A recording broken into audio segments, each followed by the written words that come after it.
I mean, I usually have my timer set, and I didn't set it because this is the first hot day it's been, so that's my bad. I'll have the guilty feelings if you get too hot.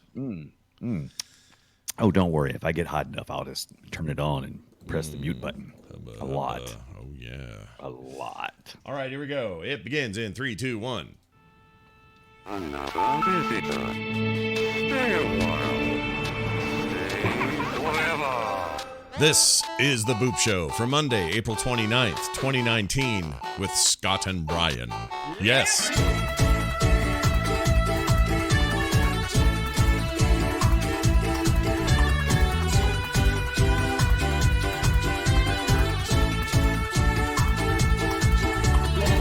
Hello, everyone. Welcome back to The Boop Show. Like I said, it's The Boop Show. Brian Dunaway's over there. I'm Scott Johnson over here. And, you're dancing. I like it.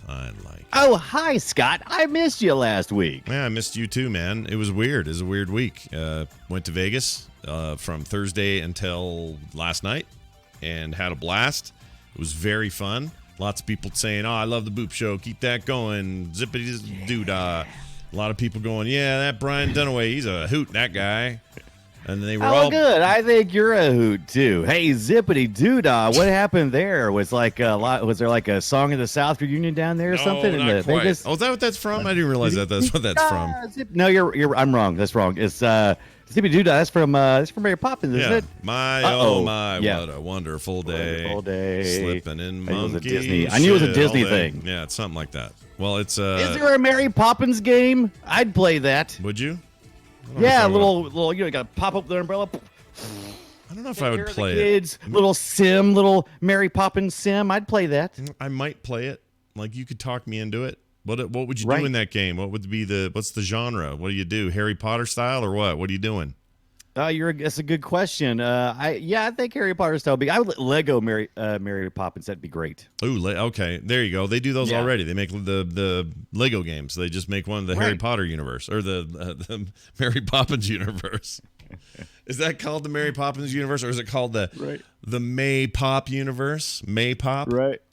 Yeah. It's a good question. I'm not sure now. I'm getting confused. The chat room is saying it is Song of the South that Zippity Doodah is from. Is that what I was singing? Right, all the Briar Rabbit stuff and all that. Because they kept all the nice stuff out of there, and they still use it at Disney, but they don't let the movie happen anymore for obvious reasons. If you've never seen it, good luck. Maybe they'll add that to the Disney Plus this fall. Maybe they will. Yeah, maybe they will. We're back at it though. Thank you guys for your patience. We were gone last week for totally unrelated internet issues. Well, I can tell you what happened.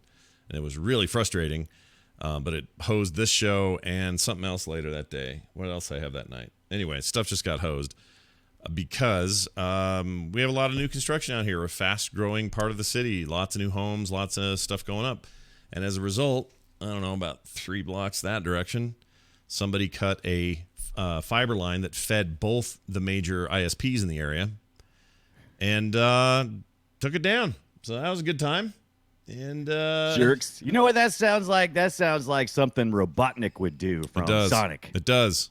With his big dumb ship. Right. Have you seen the it's going on Twitter. Jim Carrey as Robotnik for the Sonic movie. Shut up. Yeah, check out Twitter right now. There's it's trending right now. Sonic movie. Nick. Sneak peek taste of Jim Carrey as Dr. Eggman. Oh, shut up. This cannot be. Yeah, I love that. Oh, look at that. I think he looks amazing for that. That's a good look for him. Okay, Sonic up till now has looked terrible. Right? Yeah. It's all furry and weird muscles and it's not cool. Right. This I'm down with. Okay, all right. You got me here, dude.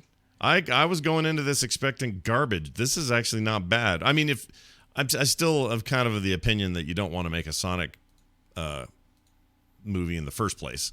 Okay, I think it's a dumb idea to start with. But if you're gonna do it this way. Here, chat. I'll show you what this looks like. Now, is this going to be head to head against Detective Pikachu? Because we're gonna have a couple of really weird CGI furry kind of creatures going on. I don't think they're releasing at the same time. I don't think so. So I think there's some space between them, but there you go. Jim Carrey in the city. Are we sure that's correct? Or is that just a fake? Some say it's a fake. Is it a fake out? I don't know. If it's a fake out, it's a good one because it does kind of look like him from Me, Myself, and no, not Me, Myself, and Irene. Is it the one? Maybe it is Me, Myself, and Irene? The one where he's his wife leaves him. He's the cop. What is that one? Me, Myself, and oh no, someone just put up a real photo. Okay, that one. That one was good. This one is bad. Here, I'll put it in Discord, and you can be embarrassed by it as well. That's what it looks like. That's no good. I like that. It's not as good as the other one. I agree. The other cut is nearly better, as but good. I'm still enjoying that. All right. We'll see. I don't want to. You know what? I don't want to judge it. You've got such dead eyes. I love it. I don't want to judge it because it might be great. That Detective Pikachu thing has me interested, and it shouldn't. It should be like the least thing I'd care about, but somehow I want to see it. So this stuff could be great, and that's fine. And let's see. But the fake one's better. I agree with the chat room. Fake one better. Now, if you're just listening to the podcast version of this, we had a couple of photos there, and because you're not here live, you have no idea what the hell we're talking about. Right. So I'm going to move on and talk about a video game I played right before my trip because I've only been home like 12 hours. I have not had time to play Jack. Well, more than that. I got home last night at about. Oh no, it's. You got to play. I don't know, Jack. That's a weird thing to play right after Vegas. I've been home for 11 hours is all. Is that right? That can't be right. I'm sorry. So 21 hours I've been home. So did you get any one-armed bandit time in while you were down in Vegas, or was it that just purely business? I don't gamble. Ibit does. That's not gambling. You're definitely going to lose. Well, yeah, but I don't like even close to gamble. Like I am completely. Like I just don't do it, and it's not because I have no judgment about gambling. Gamble all you want. I could really care less. I think it's because I'm a gamer, and part of me wants to just put money in things where I just have skills to play. That's how I feel. And not luck. I don't want to play luck machines. I want to play arcade machines. I don't want to sit at a card table and play a thing where the house has a huge advantage. I want to play head-to-head freaking war with a friend of mine. Like I'm not a game of chance kind of guy. I think that's why I'm with you. I'm not very good at any of the card games, especially if it looks like it's going to be like some kind of is that guy dealing from the bottom of the deck? I don't know. But I don't trust that, and I don't trust like roulette wheels or any of that kind of stuff. But I do like to play, even though I doubt you see very many of them in Vegas. I like playing the coin drops, the slide things. You drop the little coins in there. You feel like you got some skill there. You have to kind of aim it just right and get it in there, and whoo. Yeah, I like that too because it just feels like you're always on the verge of making a lot of quarters. Yeah. And I never walk away going, I just wasted a bunch of money. I always go away, that was fun. Didn't quite push the thing off. Yeah. I didn't bump it hard enough. Well, let me talk to you about a financial thing a little bit. This first game I played is called Rise of Industry. Rise of Industry. Now, here on the show, as people are probably aware, the Boop Show, we cover a lot of smaller sort of indie efforts. Occasionally a bigger, title will come in here or there, but we like to talk about smaller stuff, things that kind of miss people's radar. Although, if you're a strategy fan, this thing is quite popular right now, and you know exactly what this game is. But originally, I believe Kickstarted, not 100% sure on that, but it's on Steam, has enjoyed a healthy place in the top 10 for a while, continues to be there. I should say, for full disclosure, I was sent a code of this game. Code! And it's, city builders, that's nothing new. I like them. I talk about them on the show a lot, different kinds of city builders. I think I talked about Dawn of Man the other day, or the other episode. Here's another chance to talk about one of these. And in fact, what's funny is I meant to be playing Tropico, but instead this came in and I went, I should check this out. So now I'm playing this city builder. But Rise of Industry is different. The entire goal and purpose of Rise of Industry is to make tons of money. So it's less about where you put your houses and are the people happy and do you have the firemen up the road and the police, this sort of stuff. Those things exist, but the game's focus is not just let's have a healthy city. It's let's maximize profits. Yeah, that's what it looks like. I mean, even the pictures are like dirty smokestacks. It's like there's nothing beautiful or organic about this. It literally looks like a tool video, right? A little bit, a little bit. Yeah, a little industrial there. Depends on where you're at in the game. Also, this particular playthrough I'm looking at on this video is super zoomed out. But if you go in nice and tight, you can see the overworked children workers. Yep, you can see kids like, mom, help, I'm dying.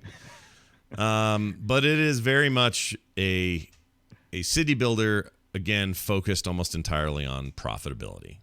And so your goal is to like, all right, I got a factory here, a farm there. I've got pollution standards in the community that if I exceed them, I might make a little more profit in the short term, but they're going to fine me later. Like a lot of little things like that. And it's all that sort of stuff. So you're trying to trade and work your way up to being just like the most billionaire dude ever and owning everything and monopolizing everything. And I like it. I'm going to say, though, this is going to be somebody's favorite thing. I don't know who it is yet. Somebody out there is going to play this and go, oh, my gosh, they made a game for me. I can't believe this. This is amazing. I'm not really a numbers guy.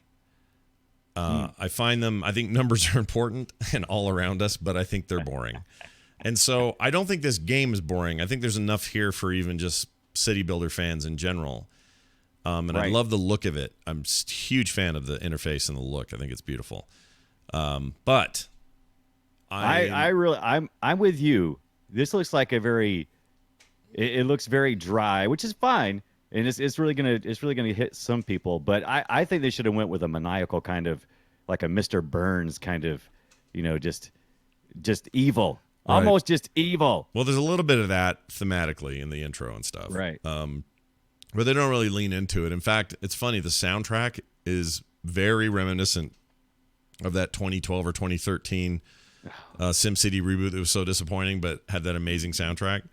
It's a lot like that. So they're clearly, poking into that a little bit, sort of like a Art Nouveau 1950s kind of vibe to the music. But it's interesting. It's not, again, it's meant to be, am I making cash money? Am I expanding? Did I change, when things got weird and we ran out of trees, did I change the industry to be something else so that I don't lose a bunch of money? Like, it's just I wouldn't call it a financial sim as much as it's still a city sim, but the goal is always financially related or financially motivated. And it's just less interesting to me than, say, like Tropico, where Tropico is that, but it's also socioeconomic growth. It's also you're a dictator and dictator. Yeah, and the kind of dictator. Always eat your dictators. What kind of dictator do I want to be?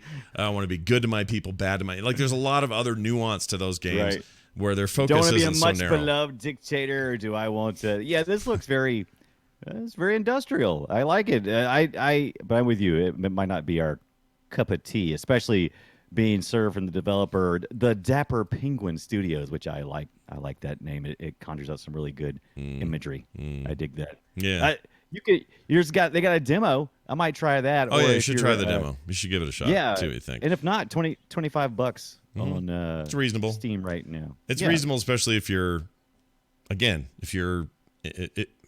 if you are really into this aspect of these kinds of games, and most city builders have some financial aspect to them. It is very much focused on that. It's almost like they said, hey, that one part that's sort of just 1/5 of these normal games, what if that was the whole game? And that's kind of what they've done. But the low poly count sort of treatment and the cool building styles and stuff, like visually and auditorially and just sort of the whole presentation, it's a beautiful little game and totally worth your time, especially if you're into that financial stuff. So that's my first game of the week, and tentative recommendation. It's like I recommend it, but those are the caveats. If you don't like managing a blustering business and the whole thing's about trade and percentages and what products to make and when to make them, make sure you don't make them this time of the year or else you're screwed or whatever. If that's your thing, you're going to love it. If you don't like that stuff, might steer clear of this one. It's sitting at a very positive rating right now on Steam. Yeah. Which is people like it. I like it. The people that this is for, this is absolutely delivering the promise. There's no question. So it's not. This isn't an issue of like This is an issue of whether this is a well-made game. This is an issue of whether or not you like that subgenre or not. Right. Yeah, I'm seeing like 40 plus hours on a lot of these reviews. Yeah. So I mean, people are really putting in the time, which is typical of a city builder because it takes a long time. Yeah. A lot of investment. And I've been doing that in, that Anno game I keep talking about, which I'll mention again a little bit later. Brian, Right. let's talk about Manuel Samuel. Oh, we're going to talk about Mr. Manuel Samuel. This game I picked up on the Xbox Game Pass. It was free to me since I am a subscriber. I had not heard anything about this, which is funny because everybody else around me, when I said, yeah, I'm playing Manuel Samuel, it's like, oh, I love that game. And my son, actually, Ethan, my youngest, he's 17. He came over and he literally took the controllers out of my hand so that he could play. He says, I watched a million videos on this and I never got a chance to play and I want to play it. So he snacked it from my hands. You can get this on Steam right now for like $10 too, which is super cheap because this is a lot of fun. It's mostly story driven, but do you remember QWOP? Do you remember trying to... I remember QWOP. Oh, yes. Yeah, you remember trying to manually make your guy run a race there with the QWOPs? Well, same idea with mechanic-wise. You're trying to... you have to control everything about your character manually. And I'm playing this on the Xbox 360, so it's using a controller, so there's only so many manual things you can do. But one of the things that's very important is you have to blink. You don't realize how often you have to blink because if your character, Samuel, who, by the way, is a rich guy. He's a rich guy. He's actually a son of a rich guy. Son of a rich guy. Son of a rich. And Yep. son of a rich guy. And him and his girlfriend break up, and he ends up getting killed and going straight to hell, where death meets him and makes a deal with him. Hold on. Did Makes girl a kill him? deal. The girl did it? I can't say. It's a story. Oh. All right. Right. So let's just say he dies. I don't want to give anything away. And he goes to HE double hockey sticks. There. I can't tell our if I friend- like or hate this art style, but go ahead. Don't you hate it and love it all at the same time? It really reminds me of the older Flash animation because everything is, it's like really the pin the tail on the donkey kind of arms and legs where they kind of just, flail about like that, like ragdollish. But I love the audio and the commentary that you get from Death, the Grim Reaper, because he's this skater dude, essentially, and he is always in the background of your life of trying to navigate. Now that you've been returned to Earth, you've been returned to the living, but you have to do everything manually for 24 hours. That was the deal you made with Mr. Death. And If so your name have wasn't to, Samuel, what would it have been? It would have been, let's see. What if your name was Mike? automatic Freddy. That right. doesn't rhyme at all. Doesn't rhyme at all. What do you want from me? Automatic Jack. How about that? Automatic Jack. I like that. Automatic Jack. There you go. Auto Jack. Yeah. So you have to do things like you have to blink. If you don't, the screen starts turning hazy and then turns white where you can't see the objective you're trying to get to. You have to occasionally your back will snap and you'll like flop over. And you can't walk when you're like that, so you have to sit. You have to stand back up, and then you have to function each leg. You have to like go left and then right with the triggers on your controller for me, and you have to make them go walk. And if you accidentally hit the trigger like on both on the same side, he'll do a split and you'll fall down. And you can't get up, and you have to make him get up again. But everything is controlled manually. Okay. And there's also a breathing mechanic. Certain parts of the game. You also have to breathe. So you're trying to walk, breathe, and blink your eyes, and the stakes even get even more intense because there's certain parts where you end up trying to save the world, which of course makes absolute sense, right? Mm-hmm. So you gotta save the world, or you might be fighting the devil somewhere in this game. Oh my gosh, you got hit by a car called Feces Happens. That's fantastic. Oh my gosh, feces is such a. Oh, there's so many things. I'm sorry, I'm kind of jumping all around because it's been like about a week since I played this because we was going to talk about this last week. Oh yeah. But yes, Death is constantly saying, holy shit, but he's saying holy feces. So everything is feces this, feces that. And at Great. first I didn't like it, but then I started thinking it was kind of funny. Yeah. The way the delivery of it was very good. Yeah. So, and he's like, Death is constantly like all in your face and talking like this and holy feces and he's but he's always giving you instructions. Like there's one part where you have to drive a car and you have to control. It's a stick, of course. It's going to be a manual. Of course it is. Yeah. And you have to while he's sitting next to you, he's talking to you, telling all you this backstory.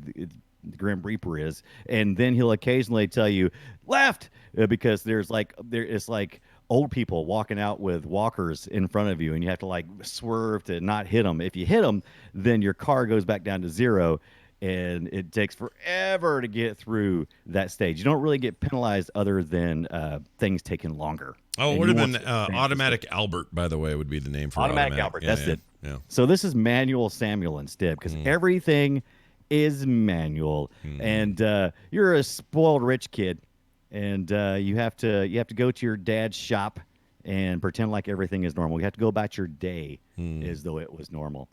You'll also run into some other characters from Hades. You run into War and Famine, and you have to do certain tasks for them as you plod through manually in your 24-hour quest to get back. I don't want to give away too many story spoilers, but the story is silly but fun. Hey. And I really I really like enjoyed it. I like silly but fun.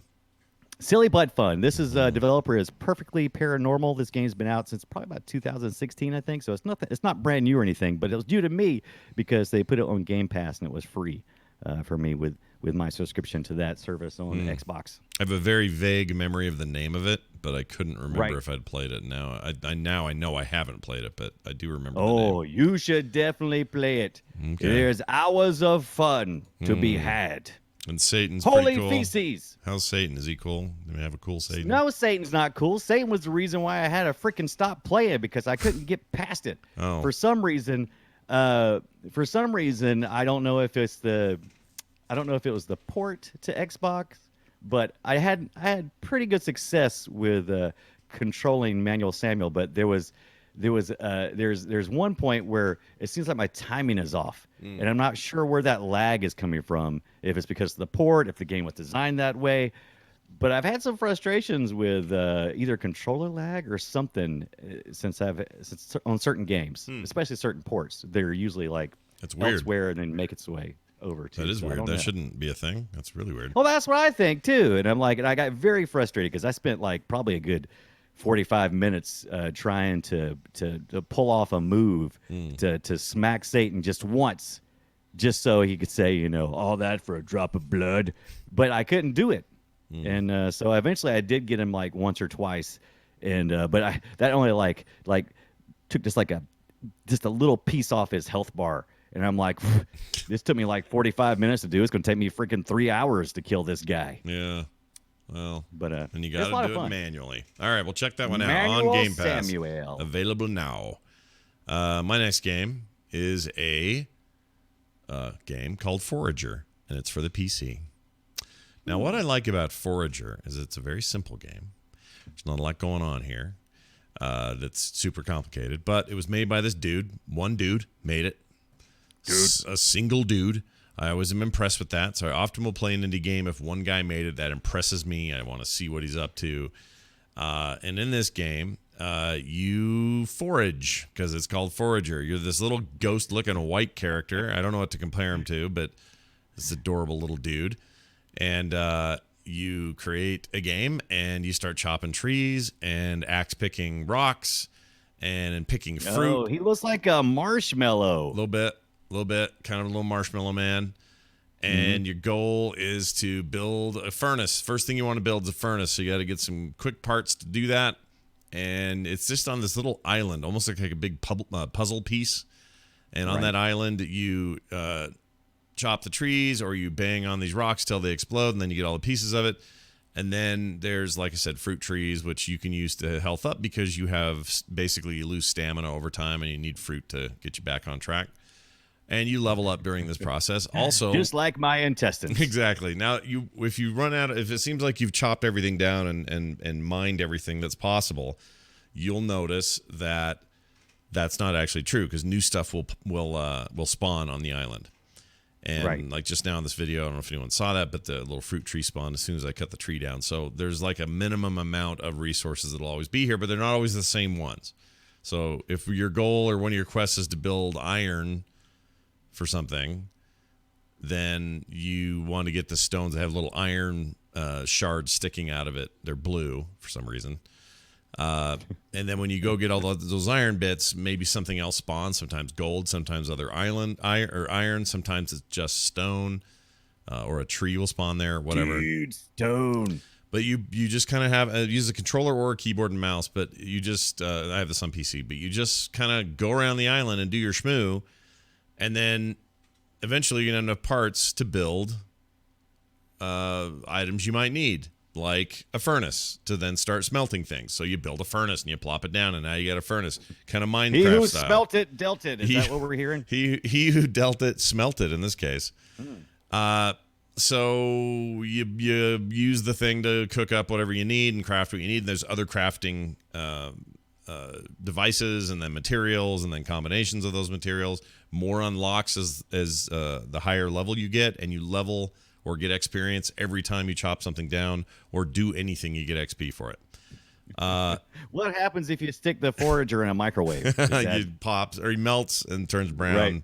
No, it gets really big at first, right? Oh, right. That's what happens in the like microwave. a peep. Yeah. He's like a peep in there. Never put a peep in the microwave. Just don't do it. Or always put a peep in the microwave. Or never buy a peep ever, because peeps are gross. They're freaking sick. They're so good. Forager. I guess so. This is published by Humble Bundle, so you probably, if you're a monthly subscriber, you probably can get this for free. Probably already Let me get it. see. Yeah, I don't know. Yeah, Hop Frog is the developer. I'm not familiar with anything else they've done. Just came out on the 18th. Yeah, it's Man, pretty like, new. Pretty new. Yeah. It has a skill system as well, and they do things like improve the foraging rate, or how quickly trees get chopped down, or how much yield is in the trees.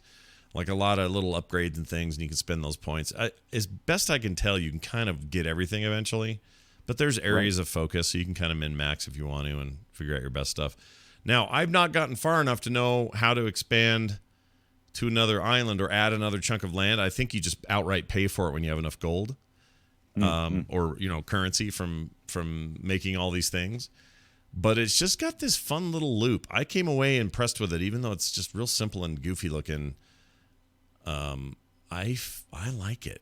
It's fun very positive thing. so far. You're not the only one. You played 2 very positive games this past week, Yeah. or the week before last. Yeah, I think this one's real good. I'm looking forward to playing more of it, because it's a little bit of a zen game. You just kind of lose yourself in it and don't think too much. Oh my goodness! I thought the last game had a lot of people who put hours in, but these people are, in the 60-hour range for these reviews. So sounds like it's got a good bit of replayability, if not some depth. Looks like a lot of fun. Yeah. I'll pick that up myself. Yeah, you should check it out. It's called Forager Frog. for the PC. That one was also a code sent to me, but it was a Steam code, so you can actually get it on Steam if you'd like. Humble Bundle, of For course, give you Steam codes. $20. Yeah, $20 game. I love supporting small developers, so this is the kind of game I would probably gift to a friend or something, since I didn't have to pay for the key. But it's real good. And then I just wanted to at least make a mention. I planned to, and still was last week before I left, playing Anno 1800. That's a city building game that is really speaking to me. It's all the things I said that I don't like about Rise of Industry, or about financially driven city builders. This has those aspects, but they're not the driving aspect. It has everything else: happy households, and tree sustainability, and reforestation, so that you can cut those trees down and use those. And I love the setting. It's set in a weird old time in the year 1800, so everything's just a little bit weird, and there are no cars. I guess there's some cars. Are there cars? When did cars show up? 1810? 1810. Good Lord. Only if you were driving the DeLorean. When was the first? Hold on. First car release. First car, I think the early, late 1800s, probably 1890, maybe might have seen something. They didn't go into mass production until I think around the teens. 1908 was the very first. Now, is that a production car or was that because I think there's some prototype cars out before then not being mass produced. It says here October 1st, 1908, the first production Model T Ford completed at the company's Paquette Avenue plant in Detroit. So Detroit. So yeah, you're probably right. There were probably prototypes before that. Yeah, my stepdad used to have a whole bunch of old cars, and we'd take those out about every couple of weeks just to keep them running, keep them going. Yeah. It was always fun because they weren't fast. No. Mostly rode in like the T model, and it was always fun to ride around and people like going around just like, oh, come on. They have Move your horse and buggy, old man. Every other week or every 2 weeks, or maybe it's once a month, I forget. But here in this area I live in, they have a big car show that shows up on the Main Street thing, and they just bring all these classic cars and rev their engines, and everyone touches themselves and then goes home. Brian, tell me about Bossgard. Bossgard. Okay, so Sand Sailor Studios, the developer of this, sent me a code for Bossgard. It just came out on the 18th, and it is. Have you ever wondered what it'd be like to just play a boss level in a game? Like over and over, just doing boss levels? Just over and over a boss level. Isn't that basically one of the Dark Souls? I mean, isn't Dark Souls that? Like everything's like a boss fight, kind of? Kind of, but this is more, it's more simplified. This is controller. So I can play either as one of 6 Vikings. And the Vikings are very loose in idea because they're thematically based on different countries that really didn't have Vikings, from my understanding. Like there's an American Viking, and there's, the Vikings aren't the fun part of this game. The Vikings are okay. It's actually a little confusing when you get into the Vikings. There's 6 of them. They're kind of small on the screen because it's just one stage. It's just one platform where you're fighting at. The fun part is being the boss. So you can play as the boss and just lay waste as you constantly throw out these special moves just to destroy Vikings here and Vikings there. They got ranged Vikings. They've got melee Vikings. They've got annoying Vikings. Come here for me, you stupid annoying Viking. It's like a raid in World of Warcraft, but you're the boss. Exactly. That is a very good way to describe it. I love the art style too. It is very modern. Has a lot of even though it feels like there's not necessarily a lot of pixels, it's all very well colored and just there's not like a lot of hard lines or anything. It's just it just looks really good, and the lighting and the coloring is just beautiful. And like I said, I had the most fun playing as the boss, and like some of the bosses are really weird kind of stuff that you would play. Like one boss is a giant piece of toast with one eye, and one of his special moves is to flatten everybody with his flat face. And he just like the Vikings get close, and he builds up his builds up his power by attacking, and when it gets to a certain point, he can use his special ability, which is to flapjack all the Vikings to death. To death, Scott. So wait a minute. And, are you always the Vikings, or are you always the boss? You can choose. And is this a multiplayer game, and you can play on your own, or what? Correct. So if you play on your own, everything else, all the other Vikings are controlled AI as well as the boss. Or if you play local co-op on the couch, which is also a great way to do it. And the only way I really found any way to really play with anybody, because you can create your own online private session, but there was really nobody else I could play with when I first started playing this game. Nobody was there. Anybody home? Nope, just me. Nobody I played a here. lot against the AI. What's that now? I said nobody here. So how is the AI? Are they smart? Are they pretty, adept at your moves? It's a very small area to fight in. So you're going to be making a lot of contact, and so you kind of have to find each boss has his weakness. So in that way, yes, it's smart. I never felt like I had a boss figured out where I could just sit and cheat. Like I couldn't sit in a little corner and go pew pew pew pew until the boss died. I always had to I had to keep moving. Yeah. Had to keep moving, which is what you want because it's a very fast-paced, fast action game. Like I said, the one thing that I had trouble with the Vikings though in Bossgard was the fact that my character was so small on the screen. I've got like a 55-inch TV, and I was sitting fairly close, but even then, my characters, relatively speaking, are pretty small because you're fitting 6 Vikings and a boss all on one screen. So it's very much like a WoW raid in that manner. It's like, where am I at? Where am I at? There I am. This is a Xbox title. I played on the Xbox, but it is on. No, I'm sorry. I played this on the PC. Oh, I don't think this is on the Xbox. All right. No, I got this early access code on the PC. So far, it's receiving pretty positive reviews, and I think they've got a way to go still. Now, I enjoyed what I saw, but I would like to see more. I would like to be able to. I would like to have a more satisfactory experience playing the Vikings, and I don't know how they're gonna fix that, but maybe have fewer, maybe even go down to 4. I think I would have more fun if there was only 4 Vikings. Interesting. I feel like I could manage. I feel like I can manage that way. What I if mean? there are so? Maybe I'm confused. When you're playing the Vikings, are you playing just one Viking, or are you playing all the Vikings? You're playing one Viking, and the others are AI. Okay, so you never and you And I may can't be wrong, switch it may be between 5. them, right? Like you're stuck with the one you got.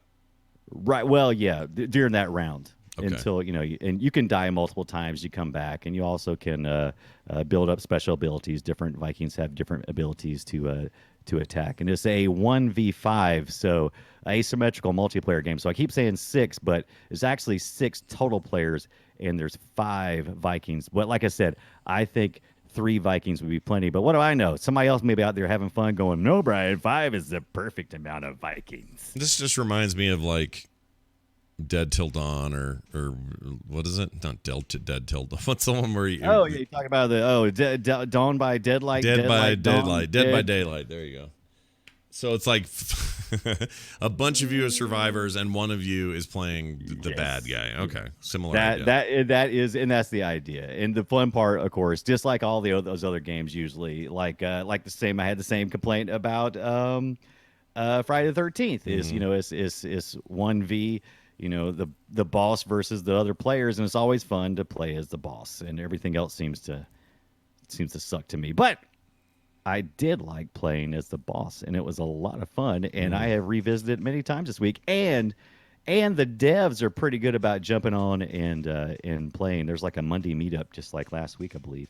And so they're really invested into the game, so I hope good things happen. Very nice. That, again, is Bossgard. I saw it all over Steam or somewhere. So it looks like it's a big, hot new piece of business, everybody. So check it out. Bossgard.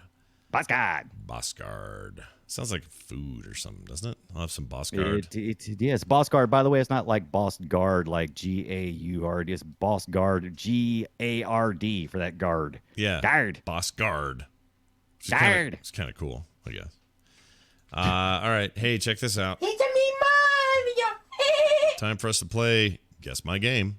It's where Brian and I have some old game, sometimes new-ish, but it doesn't have to always be old. Yeah, it's usually attached to nostalgia, though, right? Usually. Because Guess My Audio is a lot more fun when it's the audio that's repeated over and over again versus the depth of games we have now. Yeah, that should be people talking. May as well be a TV show. Right. Yeah. So it's often retro stuff. I'm going to play mine first, see if you can guess it. Brian has no idea what this is going in, so here you go. What is it? I know this one. Do you already know? No, but I know it. I played it. Oh my gosh. Don't look at the chat. No cheating. Oh my gosh. Okay, wait. There's some coming that's going to give it away. Here you go.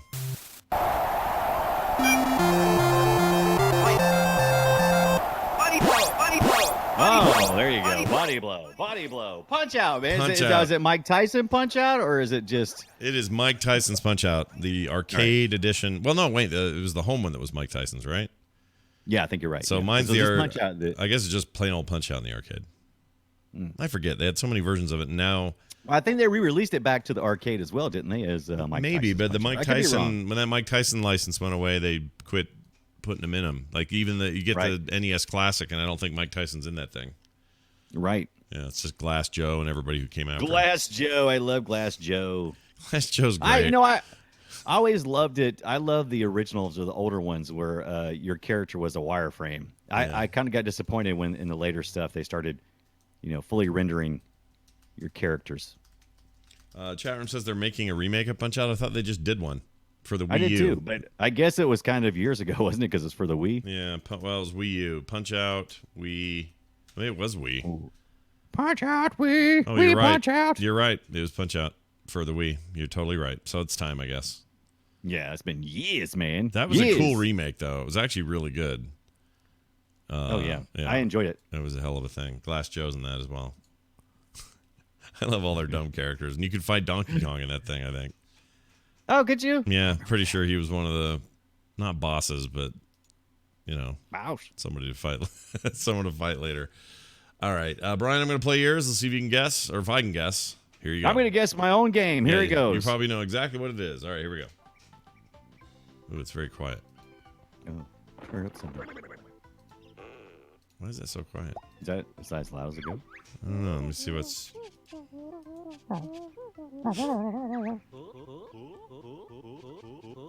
It possibly as loud as it goes. Hold on, there's something wrong with the file or something. That's really familiar, though. I think I'm going to get it. All right, let me try that again. Oh, it's just really... Your file's just really quiet. Why is it so quiet? I It's don't know. weird. It was really loud on this side. Oh.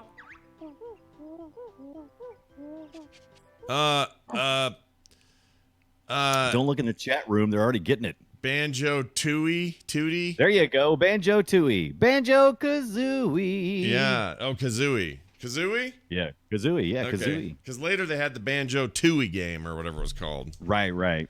Banjo Tooie? Hold on. Yeah. Yes, Tooie. Banjo... Tooie. Yeah, right. That was like the sequel. Other. Yeah, this is developed by Rare, an old N64 title. Right. And I remember it, and I remember him talking like that, except that was really quiet, and I don't know why, but anyway. I don't know. That was weird. I don't Yeah, know. that was really weird. Anyway, look at us getting both these right. Aren't we smart? Look at that. I'm telling you, it was a good week. Yeah, not a bad week at all, everybody. Well done. I guess just me and you, well done. Nobody else did it. No, they did in chat room, too. They did Oh, well. did they? Well, then I'll give it Yeah, to they them, guessed too. it. Yeah, Nice they guessed it in the chat room, too. Nice so, job, yeah. guys. All right, time for us to read your feelings, your comments, Emails. your emails. Your feelings. We're going to read your feelings, your feelings via email. How about that? Boopshow@gmail.com, boopshow@gmail.com. Our first one let's see. The name is Mink, like a mink coat. You ever been around so a mink? It's not boop mink. No. It's mink. Okay. Have you ever been around a mink farm? Is that ever a thing you've done? No, I don't. I've never done that. We have some mink you? farms just south of me, and they're horrific. You've never smelled a worse thing to drive past than a freaking mink farm. It's so bad. They poo We like... poop in our own fur. It's really bad. Anyway, I just snorted. I don't know why. I think I'm tired from Vegas. Says this, Scott, I agree that pre-ordering is a bad precedent for a number of reasons, but saving account interest, really? If you pre-order a month in advance, you're losing a month of interest to the cost of, say, $100. The best rate I've seen recently for a month-long investment is 0.3% or 3.6% annual. That's 30 cents or that's 30 cents per $100. So if you're spending $300 on a pre-ordered game, you lose almost a whole dollar in pre-order tax. I hope you'll forgive me for not losing sleep over that. Boop, mink. Let me just say this. I understand what you're saying. This is a volume issue. When, let's say, I don't know what game it would be. Let's say EA has everybody pre-order Anthem in the volume of 20 million people. 20 million people spending $59 each. That is a substantial amount of interest they earn just because you pre-ordered it. Right, and that bothers you. Yeah, I'm not talking about just one person. Yeah, big deal, 30 cents, who cares? I'm talking about the massive numbers of pre-orders. It's a numbers game. There's a reason why they do it. This is why they do it. Like, what other reason are they doing pre-orders? This is it. This is the reason, Mink. But does that annoy you that they collect that? Yes, it does annoy me. That's why I don't do it. That's why I won't do pre-orders. Really? Yeah. It annoys the hell out of me. My money will be my money until I say it isn't my money. Why do I want them earning money on my money? I had the same philosophy about paying my taxes, like my income taxes. I'm like, I'm not giving you one more dollar than I have to, because a lot of people just use it as a savings account and they wait and get their taxes back and they have a windfall. And I'm like, no, not holding on to my money for the whole year. But when it comes pre-order, I'm like, shouldn't we be pleased that our game makers are making a little money? No. And that we're showing our trust? No. A little bit? No. No, you should buy it the day before or the night before. Download it the day it comes out. Like, don't give them, unless you have some direct benefit. And there are benefits. Sometimes it's like, oh, pre-order the Mortal Kombat thing and you get Shao Kahn. Truth is, you could do it the day before and still get the benefit. But if one says order it 30 days in advance and you'll get a bunch of in-game credits or currency, okay, if that's a value to you, then you should do that. I'm not saying those people are wrong. I'm saying just the good old-fashioned pre-order for no reason. Like, what are you doing it for? That's $60 out of your bank account sitting in somebody else's. Right. I don't care if it's 30 cents or 35 cents or $100 they're making off you. It's your money. Why do we want to have them sitting on your money? You don't even have the game yet. You have nothing. Well, it's actually, you do have something. You have the. You ever seen the meme? Shut up and take my money. Yeah, I hate it. And there's a reason why that meme exists, because it gives us like this almost instant gratification that we've purchased the game, even though we haven't purchased it yet. So this email actually was talking about. No, I disagree, because that meme works for anything where you walk into a restaurant and you're like, I don't know what I want. And they say, oh, guess what? We've got like a peanut butter burger. And you go, shut up and take my money. And you get the burger right then. Right, I know, but you're so excited, and you need that energy to go somewhere. And I think supporting game developers is not a bad way to, it's not like you said. Okay, so if you look at it from an individual standpoint of paying it, it's not a very big load for an individual. But you're right, the game companies make a lot of money that way, a little extra money. But don't you think they factor that in? I don't know if they do or don't. I'm saying that if their game's worth 60, I'll make that determination and I'll pay $60 for it when it's time. I'm not going to give them it too early. Like, it doesn't make any sense. You don't walk into a McDonald's and go, okay, I want a Big Mac next Friday. Like, if Burger King told me that I could order their new Impossible Burger, Impossible Whopper that they got, that whole burger thing, I would totally pre-order that. Why though? What's the advantage? Because it would give me satisfaction now. It's stupid. It is a so stupid thing, but it does feel good. I don't think it feels good. I think it makes you feel bad. And that's my point. I think you're right that people do feel good. I have learned that it makes you ultimately feel bad. And so I'm going to say, don't do it unless, like someone in the chat says, you heard it here first, Scott's not going to pre-order the next WoW expansion. No, I probably will. Why? Because it comes with extra stuff I can't get if I don't pre-order it. Right. That's the point of pre-orders that I will support. If you're going to get stuff you wouldn't get any other way and you value that stuff, do it. If they don't give you anything and it's just straight up, pre-order this game now, and there's no reason. You're mad about the disingenuous offer from the company, it sounds like. That's the part that irritates you, because I don't think, a very small amount of percentage. I get excited occasionally. There are occasions where I get so excited about a game, even if there's no benefit other than I know that Amazon usually is where I pre-order from, because they have a pre-order guarantee. So if at any point in time the price drops on the game, I will be given the lowest price during that run. So all the way up until the pre-order, I will get the potential of getting the lowest price. Yeah, because they are suckered you into a thing that's not really there. Well, yeah, I know, but I mean, it's a 30-cent conceit or even $1 conceit to get my get my fix for feeling like I've done something that supports something that I want in the future. So I'm not gonna accuse any, I'm not gonna be mad at anybody for feeling it. Well, look, if I'm not saying anyone should or shouldn't. Financially, I'm just telling you why I wouldn't do you're it. right. People can do whatever Right. they want. Cadavery in the chat room is asking, how's pre-ordering different than Kickstarter? I just explained it. Kickstarter gives you a ton of benefits you wouldn't get if you just bought the thing. So somebody says, if you buy, you order it now, A, you get $10 off of what it'll be when we go retail with it. B, you're going to get a t-shirt. C, you're going to get a bunch of artwork. 3, you're going to get all, you have all these benefits of tiers and Kickstarters that you don't get if they just said here. No one on Kickstarter is saying, hey, buy a thing 30 days in advance or 6 months in advance with no benefits. Nobody does that.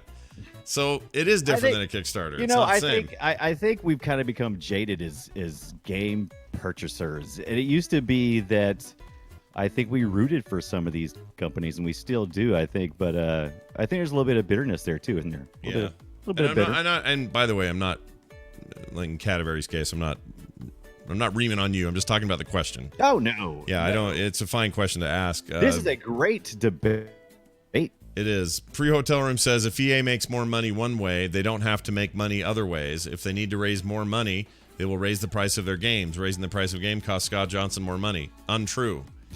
They aren't going to change their price of the game because the industry will only allow so many increases. The players aren't going to pay $75 and then 80, then 90. If you go look at historical levels of video games fight against inflation. For whatever reason, I'm sure there's all kinds of psychological reasons. Games have been, somewhere in the range of 39 to 59 forever. Right. They don't rise with the cost of other things. Film. If you want to go see a movie, you're paying way more now than you were 15 years ago. If you want to go do a million other kinds of things that are entertainment focused. But are you really paying more for movies now? Financially, hell yeah. when you compare inflation, yeah, hell yeah, they've all gone up, dude. I have to pay. I mean, it definitely feels like it because when I go pay $7, for the matinee showing in 2D, I definitely go. I remember when I was 6 and I could get in for a quarter, but I'm not that old. Yeah, but still, yeah. But is it real? No, I think it is. Of course, it's real because I'm paying. I don't know what it is now, 12 or something now.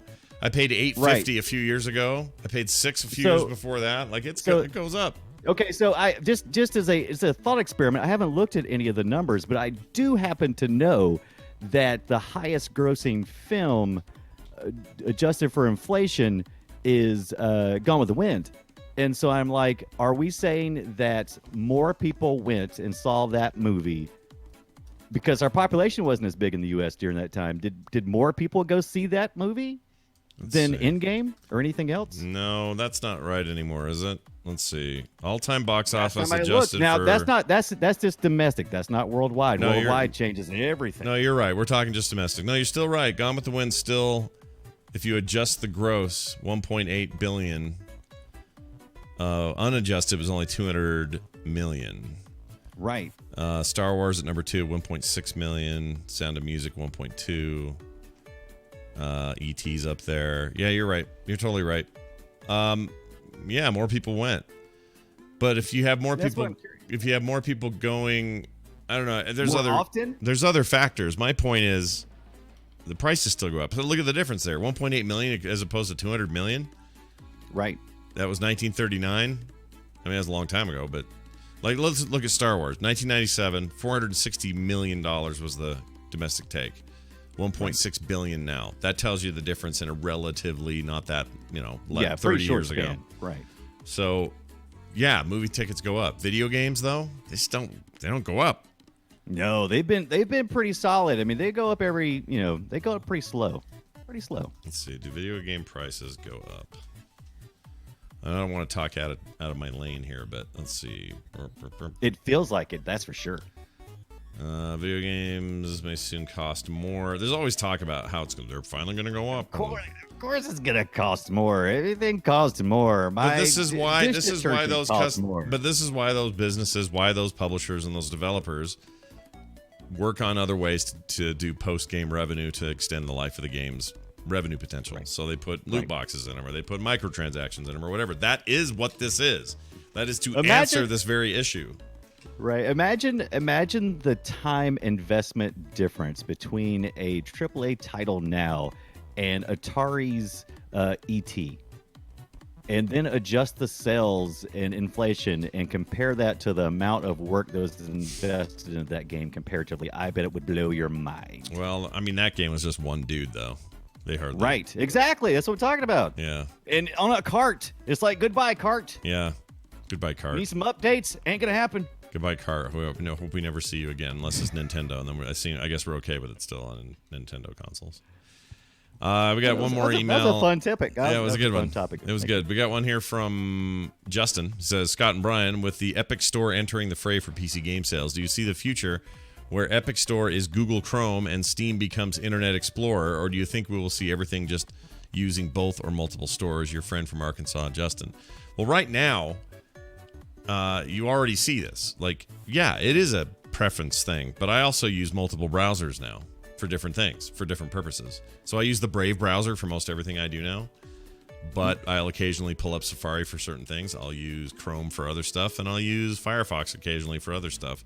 And there's certainly more choices even beyond that. So I think that the game stores will be similar to that, and I think you will be hard-pressed, despite all that's going on, to have Steam lose its current leadership status. I think it's just so ingrained. That's going to be a tough one, even for Epic.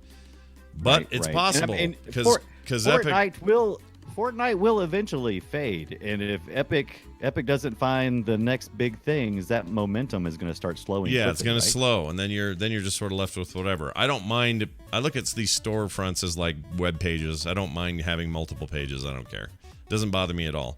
But as long as they're fair-minded and I get what I pay for and I can get them quickly and easily, like basic feature sets, that's really all I care about.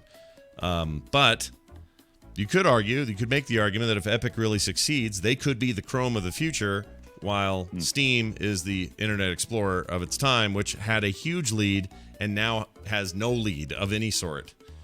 And Chrome is the clear leader. So it's entirely possible that they flip like that, but not probable, in my opinion.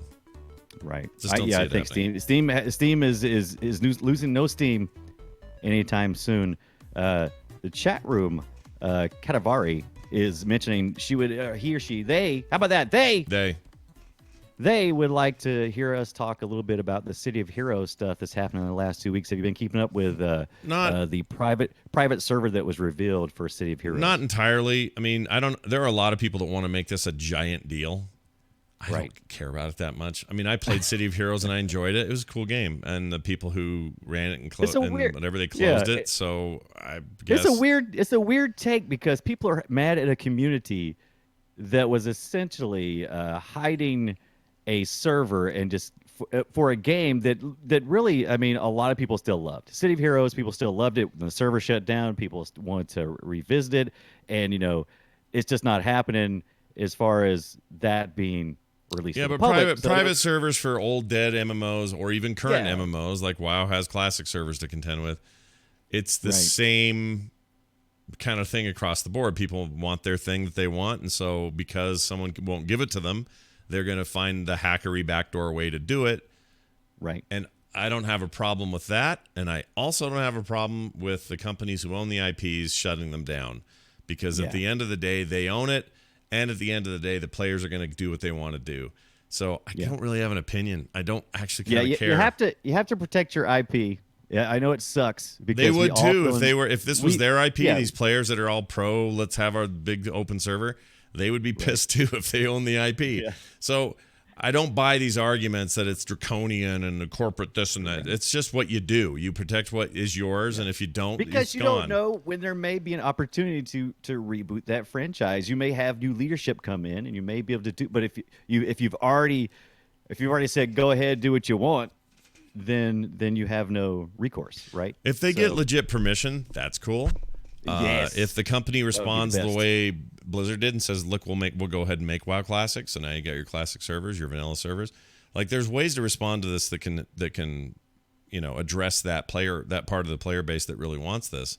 And I don't I don't have a problem with them having this desire, this want, and even them going around. I think game preservation is important, and I think sometimes companies forget that, and so players will find a way to preserve these games, whether you want them to or not. And I kind of like that that's true, but I'm not that worked up. Everybody wanted me to be like on a soapbox going, "This is an outrage. The players who want to play should be allowed." I don't, dude. Whatever. Yeah, I mean, if there were no games to play, I'd be like, yeah, let us play our game. But Even I mean, then, there's so many. even games then, to I'd play. be And just I like, love "Meh." City of Heroes. I love City of Heroes. I would love to get an invite to the private server and play. It would make me. It would love it so much. See, I don't even Now, want people that. get You can have that. I don't Right. want that. You can have whatever But invite we get. people have been trying to make a controversy out of this, and I'm with you. It's like if I had a private server, I probably wouldn't tell anybody, and I probably would be very much, very selective who I let in because see, it's a dangerous proposition of getting shut down, and there's a lot of time and resources put into that kind of thing, and some people are trying to make it a controversy, going, oh well, they got user information, and it's like, but from everything we've seen, they don't have anything other than just like character data. Yeah, what information? That I tried to make a Hulk-looking guy back in 2003 and called him Hunk or whatever I did? Who Honk. cares? Who The cares? Incredible Hulk. It's just not that big a deal to me. And again, this isn't me saying it shouldn't be to you people, whoever's into it. You should be into it. Go for it. But don't try to get me to like. I feel like I spent like 2 weeks with people crawling on me going, "Did you hear about this? What are you going to do about it?" I'm like, I'm not going to do shit about it.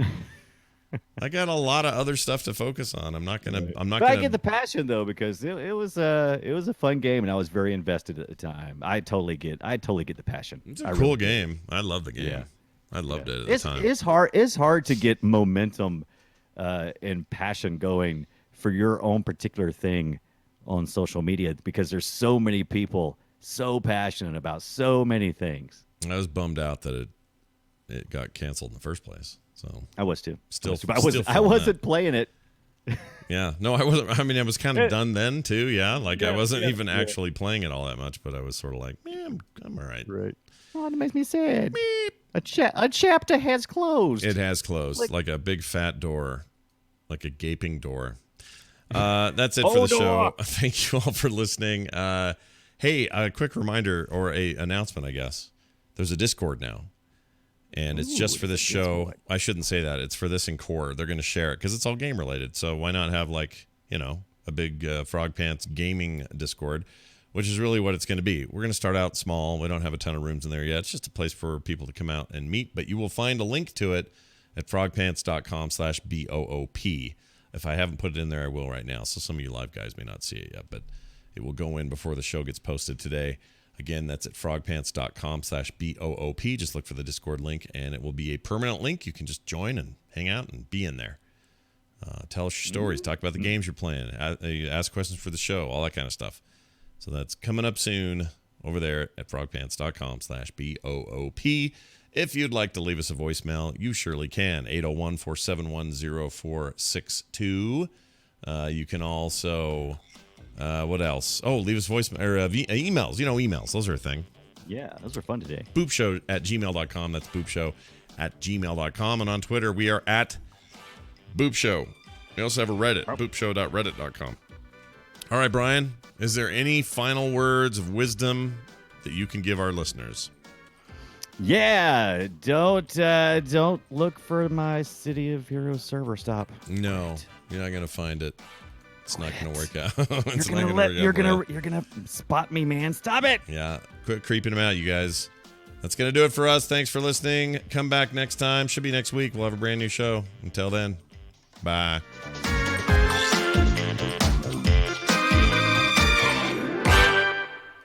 This show is part of the Frog Pants Network. Frog Pants Network. Get more shows like this at frogpants.com. I don't like Steam. Hey, my niece who did the boop sound, she's upstairs right now in the house. Oh yeah.